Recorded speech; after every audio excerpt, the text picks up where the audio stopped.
Morning, Katie. Morning. First of all, I realise you're relishing in this. Let's put it in perspective. I am blind in one eye. So don't get too carried away.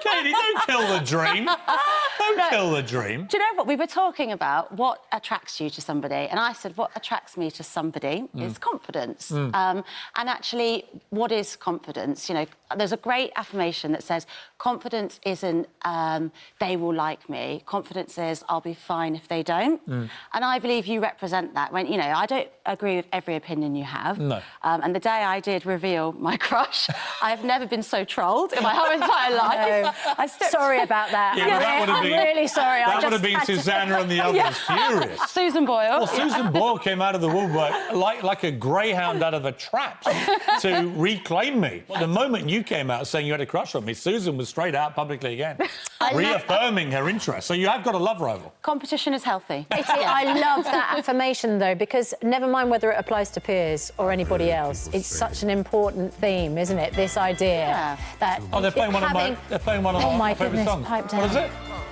Pump it up. I don't know about that. It's a bit early for this, isn't it? It's never too early, Katie. Never too early for one of my crushes. Oh, Barry. You like Barry or not? I mean, I could do, yeah. is this working or? Yeah, there's good chemistry so far, isn't there? But it is important to have conviction when you have an opinion, and I feel that you don't have an opinion for a populist reason, so I think that is quite an admirable You trait think he doesn't have an opinion for populist reasons? Well, my crush isn't popular, and I'm standing by it.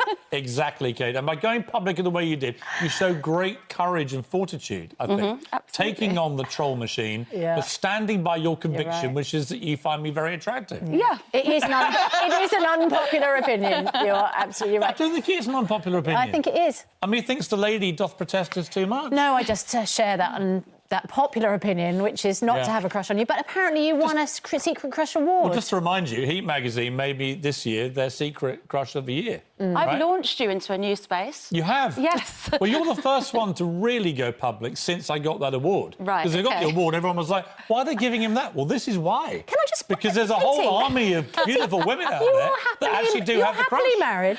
Yeah. Lovely children. Yeah. Does your husband not feel a little bit jealous that you're talking about Piers Morgan in this way on air? A certain amount of jealousy is healthy. You did that on the Andi Peters podcast. You have your own podcast where you interview amazing people. Yeah. So if you tried to get Piers on... Well, I did actually think you could be the next guest. You know what? For you, Katie... There we go. I've secured you a booking. Let me ask you while you're here. There have been a spate of acid attacks in the last couple of years, and then one of the perpetrators was given like a 20-plus year jail sentence. And I've noticed, and it may be complete coincidence, but it seems to have at least been arrested, the number of these things happening.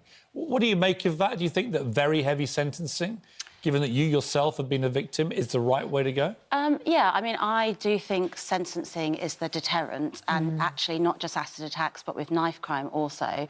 But obviously it's not as simple as that, because there's funding cuts in the CPS, there's overcrowding in prisons, so there's a whole structure that needs to be looked at to deliver those longer sentencings. But yeah, I think, you know, it doesn't carry a sentence that reflects the severity of the injury, no doubt. Yeah. You've become a great inspiration to a lot of people who've just gone through something tough in their life, whatever it is.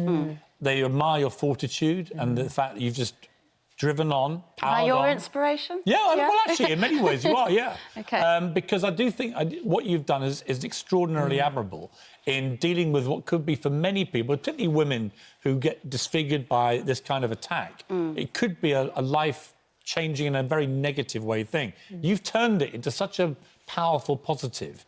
For those out there going through their own bad stuff, whatever it may be, what's the secret to finding that strength, do you think? I suppose that's the thing. It's different for everybody, and there's no one rule. And actually, I suppose it's quite patronising. You know, society has this thing where some people will meet me and say, "Oh, you're beautiful anyway." And actually, why should somebody assume my happiness is based on beauty? Right. And it's about finding yourself and what it is that is your purpose in life. And I suppose for a long time for me, because lots of things were shattered, my charity was a purpose. And it sounds quite cheesy, but you know, now it's part of my job. It's my voluntary role in my job, but it's still at the core of what motivated me in the beginning. Has it made you, in a strange way, despite being such a horrific thing to happen. Has it made you a better person, the whole experience, do you think? It's a very easy thing for me to suggest. Yeah. What do you feel about that? I mean, that's such hindsight, isn't it? Because also I was only 24, you know, I'm 35 now. So, you know, I would have been a different person from my 20s to my 30s anyway. But I think when somebody calls you brave or courageous, you can't practice bravery without vulnerability. So you have to have been put in a situation like that to sort of call on those qualities. So I certainly believe, you know, challenges in our life, at the time, they can feel quite dark and hopeless, but often they are the character-building the things that we need. In your work with the foundation and the lovely people that you meet, I mean, there must be times when you lose heart as well, because you must meet people and see people who can't cope, you can't find that resilience, you can't find that strength. Yeah, I mean, it's incredibly hard for people, and it's not as simple as an affirmation and a, you know, chin up, don't worry, it's what's on the inside that counts. That doesn't cut it when you have a life-changing trauma. And as everyone's seen in the media with me, you know, like you said in the beginning, it's been 10 years. You know, that's probably the average time for a recovery, and that's a decade of your life. That was the whole of my 20s, you know. But actually, I suppose organisations like my foundation, they restore your faith in society, because we set up an entire centre without government funding, just on the public, just on people like Simon Cowell being our patron. So actually, doesn't that show you society on the whole is quite a generous, giving, loving society? Out of very dark times can often become the best of humanity. Yeah, they always say look for the helpers. You know, don't concentrate on that kind of sensationalised sidebar, you know. Katie, it's great to see you. And not You're least, an inspiration, notwithstanding your weird crush. Yeah. It's just that kind of courage we need to see more of, coming out and speaking about how you really feel about me. Do you, by the way, like most people, do you have a crush on Adrian Dunbar? I don't even know who that is. Really? Yeah. Oh, I love that. Because he's out the back there, strutting, giving it the big one, thinking he's the biggest dog on TV. She's never heard of you, Dunbar. Not even heard of you. Her only eye focus is me. The one eye. Me, because he's in the papers today. He's in the papers today being, you know, he's Mr. Sexy on TV now. Yeah. Not for Katie Piper, mate. God. Oh, no. You've ticked all the boxes for Katie, Piers lovely to this see you. morning. Lovely to see you. Fantastic. Come back every day. And it's Katie Piper's Extraordinary People. That's right, that's the podcast. Yeah, Brilliant. I should be on that. It sounds like my kind of podcast. And the Katie Piper Foundation doing all the good work as well. Fantastic to see. Thank you.